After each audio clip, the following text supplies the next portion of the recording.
Olá, meus amigos, tudo bem? Tudo tranquilo?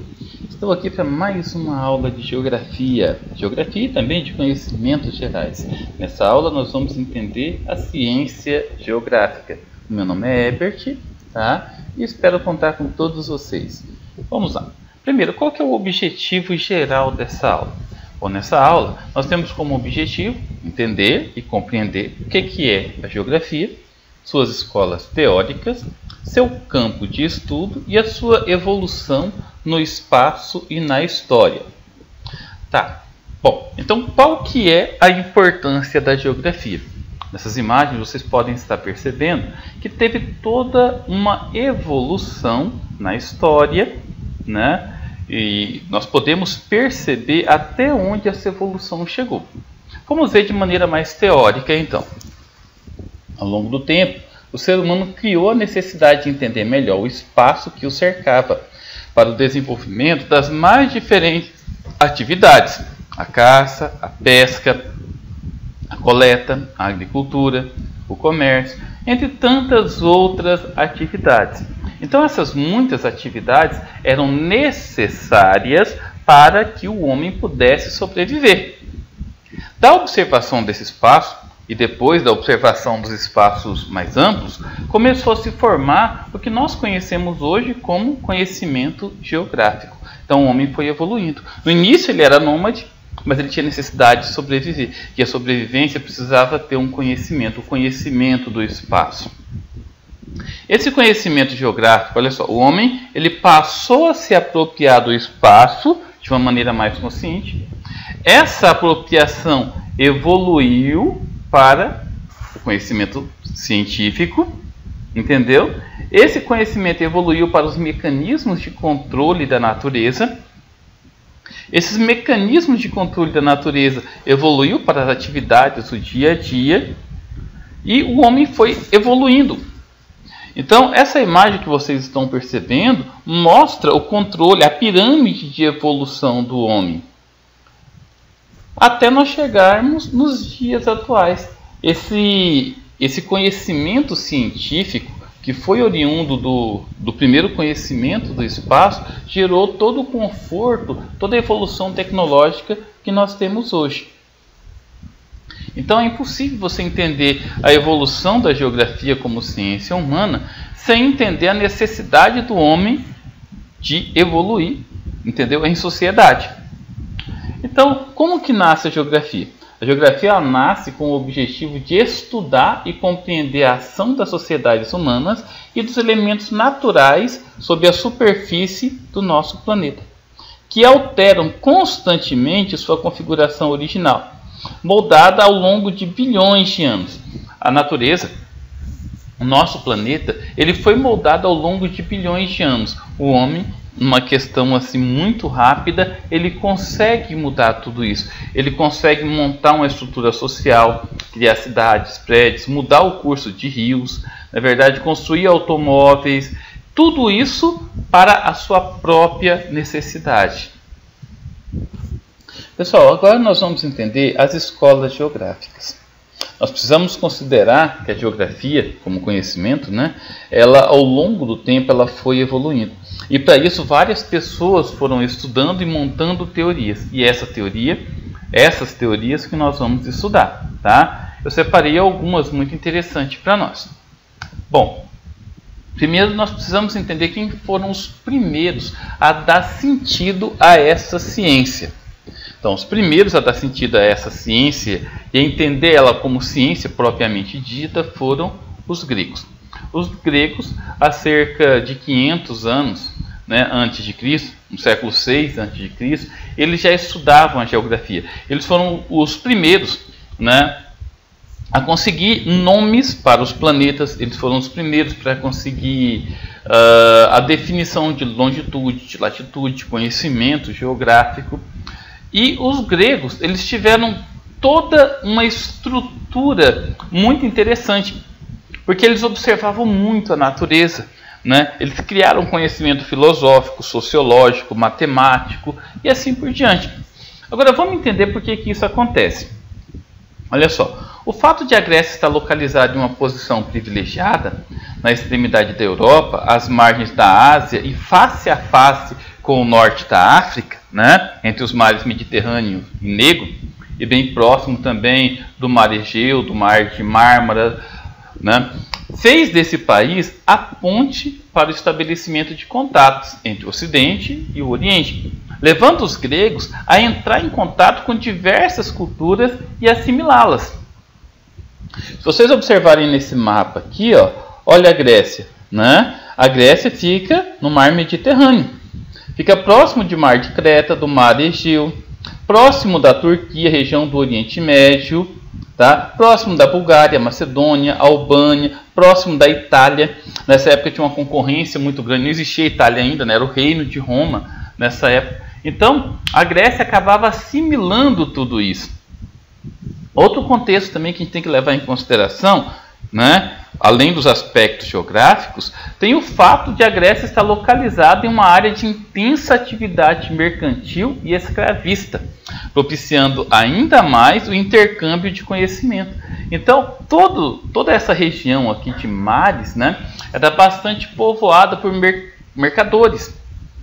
Levavam, além de ouro, prata, ferro, cobre, armas, tinha também o contexto dos escravos. Então a Grécia acabava assimilando, principalmente aqui em Atenas, né, todo esse comércio e essa cultura oriunda do comércio. Esse mapa aqui, pessoal, né, aproximadamente de 3.800 anos antes de Cristo, você consegue observar, né, que todas as rotas comerciais passavam pela Grécia.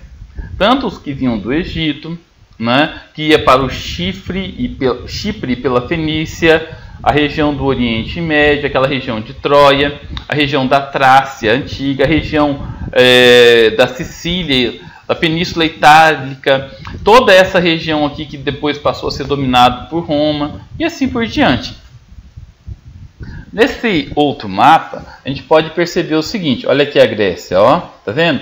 Ela está de frente para a África, tá? Ela está bem na divisa da região conhecida como Oriente Médio, né? Região de intensa atividade mercantil, escravista, e ela fica na Europa, região também de intensa atividade tanto cultural como também mercantil.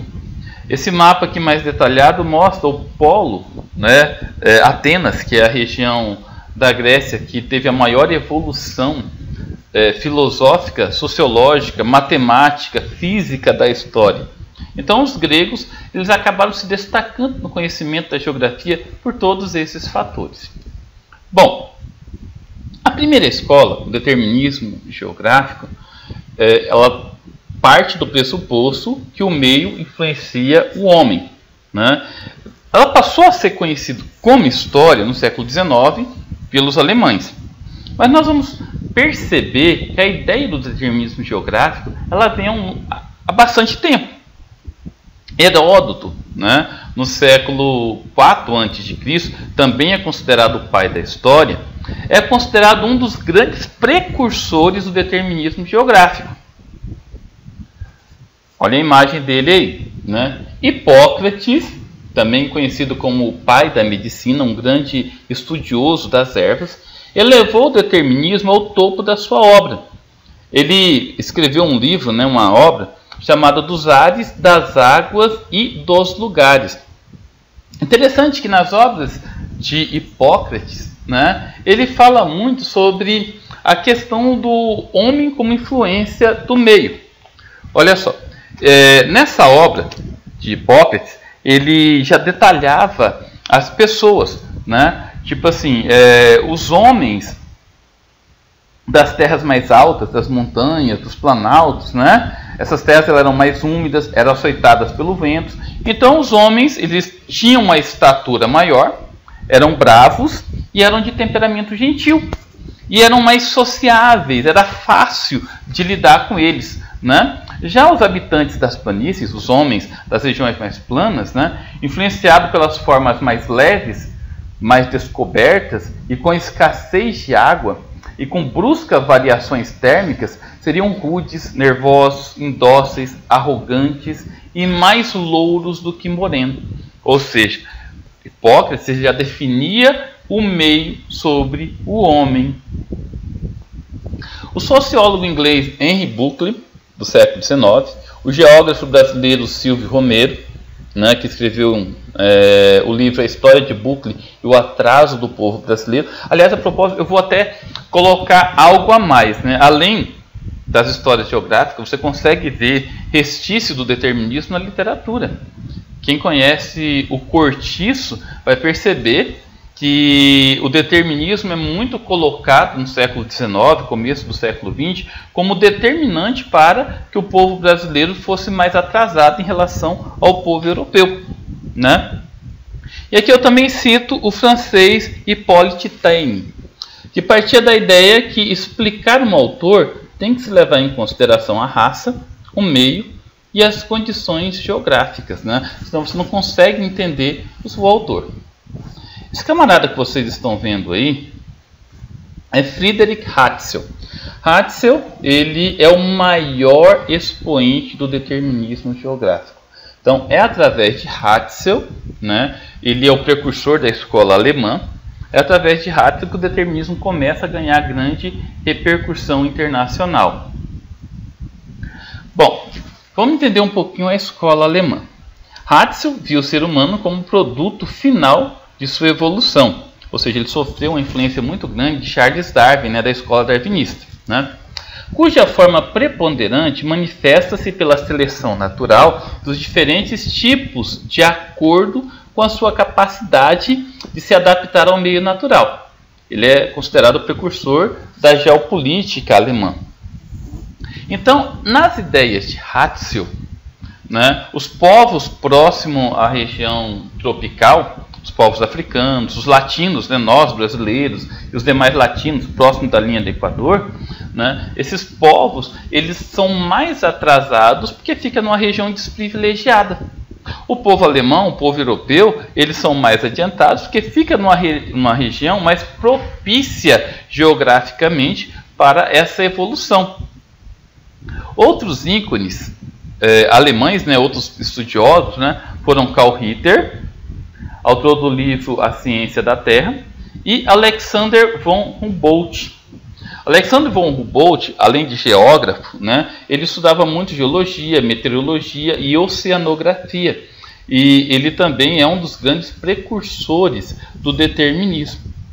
Nessa imagem vocês podem perceber que o determinismo geográfico ele considera superior algumas pessoas, algumas raças, porque eles alegam que o meio influencia na capacidade que as pessoas têm de ser superior ou inferior. É com base nessas ideias, entendeu, que Hitler acabou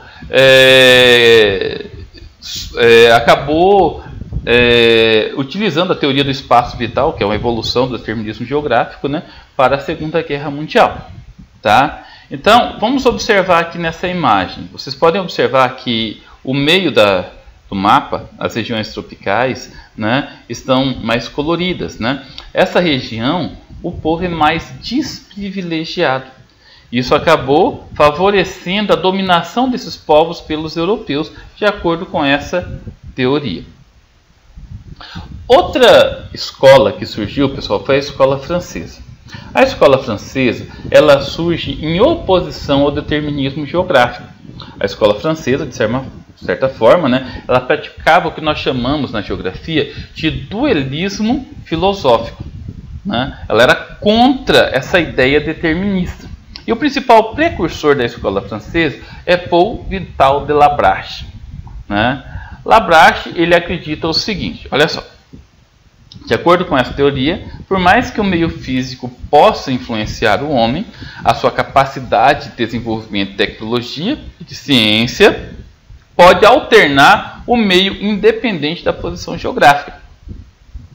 Então, só para que vocês entendam bem, tá?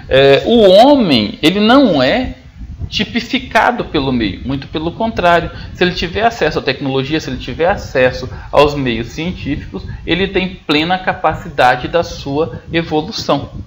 Tanto Lablache ele colocava muito o seguinte, mesmo no século XVIII, no século XIX, tinha pessoas que conseguiam sobreviver no deserto, tinha pessoas que conseguiam sobreviver no frio absurdo da Sibéria.